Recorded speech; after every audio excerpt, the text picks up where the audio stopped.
Inertia experiment explained simply. Materials required for the experiment are a glass, a shift card, and a coin.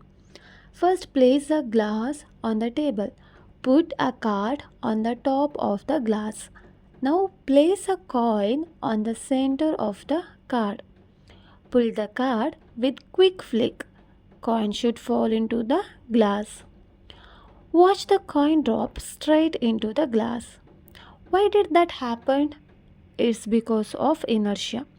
The coin was at rest. It wanted to stay at rest. That is Newton's first law. When the card moved fast, there wasn't enough friction to move the coin. So it stayed where it was and gravity pulled it into the glass. Simple science, right?